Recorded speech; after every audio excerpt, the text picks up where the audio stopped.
It was a rainy Friday night, the kind where the city feels hollow. Neon lights flickered in puddles along the asphalt. I was the only driver left for Domini's Pizza. The phones wouldn't stop ringing, orders piling up like urgent whispers.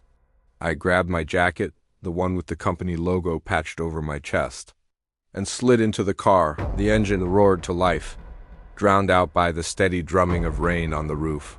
The address came through. 127 Hollow Creek Lane. I checked the map. It was on the outskirts, far away. A place I'd never delivered to before. The kind of place drivers joke about avoiding. The street was narrow, lined with abandoned houses, shadows stretching between broken fences. My headlights caught a figure. A man in a soaked hoodie, standing still by the curb. He didn't move as I slowed. "Delivery for—" I called out. My voice seemed swallowed by the night. He didn't answer, only nodded. I grabbed the pizza, stepped onto the wet gravel. The air smelled of wet soil and something metallic. I shook it off. Nerves, I told myself. The house was huge, older than anything around. Dark, except for a single light flickering upstairs. The door creaked as I knocked, and waited, until it opened by itself. I froze. No one was there. The hallway smelled of mold and dust, but also something else, coppery, sharp. I set the pizza down, a quiet sense of wrongness crawling up my spine. A sound from upstairs. Footsteps, slow, deliberate, my heart pounded. Each beat echoing in the hollow house. I called out, "Hello? Your order." No answer, just the echo of my voice bouncing back. Then a shadow moved at the top of the stairs. Not a person, something else. Leaning, elongated, watching. I ran back to the door. Locked? No. Impossible. I hadn't locked it. I yanked. Nothing. Panicked, I turned and saw the pizza. Gone, not stolen. Vanished, and then I heard it, whispering. My name. "Come up," it hissed, soft, taunting. I didn't. I backed into the hallway, and a figure emerged from the darkness. A man? No. His face was wrong. Eyes too black, mouth too wide. Stretching impossibly, he smiled. "Why? Didn't you bring the other one?" he asked. "A second pizza." I hadn't seen an order for a second pizza. I ran. I smashed through the back door, rain lashing my face. Adrenaline carrying me down the street. I didn't stop until the neon lights of the main avenue swallowed me whole. Back at the pizzeria, I told my manager. He didn't blink. He just said, "You delivered, didn't you?" I nodded, trying to shake it off. But when I looked down, my shoes were wet. Not from rain, but from something thick, sticky, dark. I never went back to Hollow Creek Lane, and I never saw that man, or whatever he was, again. But sometimes, when the rain hits just right, I swear I hear whispering my name from the shadows.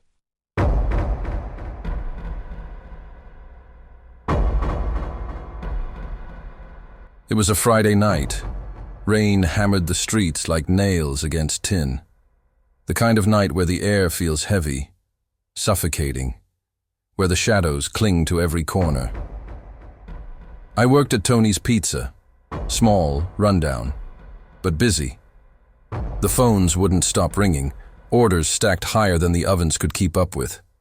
I was the only driver left, exhausted, drenched in sweat from running back and forth. Then the last order came in, a single large pizza. Address, 42 Birchwood Street. I'd never been there, didn't even recognize the street name. But the manager shoved the box into my hands. "Last run of the night," he said. "You'll be fine." The box felt heavier than usual, like it carried something more than food. I stepped out into the rain. The night smelled like wet pavement and gasoline. My car sat under a flickering streetlight. That bulb had been dying for weeks. Inside, the air was cold. I turned the key. The engine coughed, then came alive. The wipers dragged across the windshield, screeching, then clearing a thin view of the black road ahead. The GPS guided me out of the city, into darker, quieter streets. Every turn led me deeper into places I didn't know. Streetlights grew farther apart. Houses turned older, more broken. yards overgrown, fences leaning, and then the rain slowed to a mist, and I reached Birchwood Street. Number 42 sat at the end, a two-story house, dark, shutters hanging loose, porch sagging with rot. But there was light, a faint one, upstairs, flickering like a dying candle.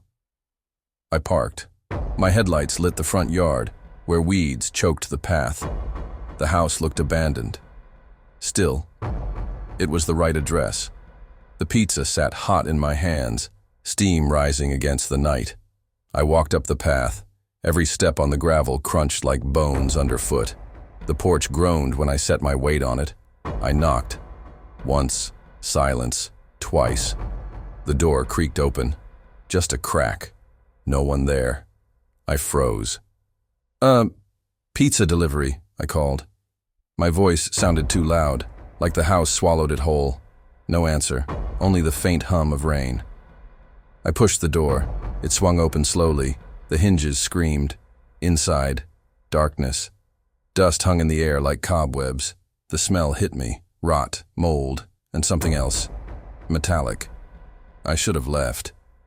But something pulled me in. Hello? I tried again. Nothing.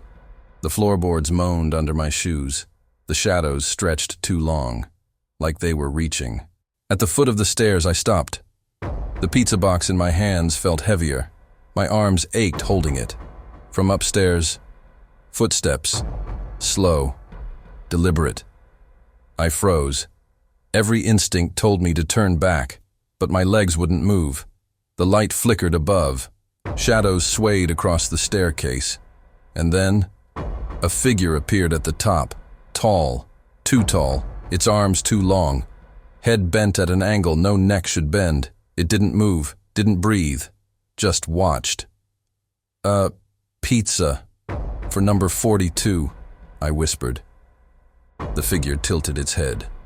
A slow crack, like bones grinding. Then it stepped back, vanishing into the shadows. I swallowed hard, my throat dry. My feet carried me up the stairs, though I didn't want them to. Each step creaked under my weight. The pizza box felt like a weight dragging me upward. At the top, the hallway stretched long. Doors on either side, closed, except one. The room with the flickering light. The door stood ajar, just a sliver of brightness leaking through. I pushed it. Inside, an empty room, no furniture, no bed, nothing but peeling wallpaper, and a single chair. On the chair, a note. I set the pizza box down, hands trembling. The note said, "Thanks for bringing him back." I blinked. The words swam. What did it mean? Then, behind me. The door slammed shut. Darkness swallowed me whole. The footsteps returned. Closer now, but not from the hall, from inside the room. I backed into the corner, heart pounding so hard I thought my ribs would break. The shadows on the wall, stretched, elongated, twisting into something alive. And then it stepped forward. The same figure. Its face wrong. Mouth too wide, eyes black and endless. It grinned and spoke. Delivery. Received. I don't remember leaving the house. Don't remember the drive back. All I know is the pizza box was gone, and my hands were covered in grease, but not the kind from food. I never told my manager, never told anyone. But sometimes, late at night, when it rains, I swear I hear footsteps behind me. Slow, deliberate, and a voice whispering, "Thanks for bringing him back."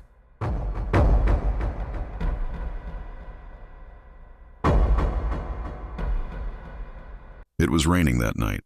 Not just rain, but the kind that soaks through your jacket in seconds. I remember staring at the order slip, squinting through the blurry windshield. The address, a house on the very edge of town, one I had never delivered to before. I hesitated, but the order was already in the bag. So, I drove. The streets grew darker as I left the busier parts of the city. Streetlights flickered out one by one. The GPS struggled to load, the arrow spinning in circles. And then, there it was. A two-story house, tall, silent, its windows glowing faintly yellow against the storm.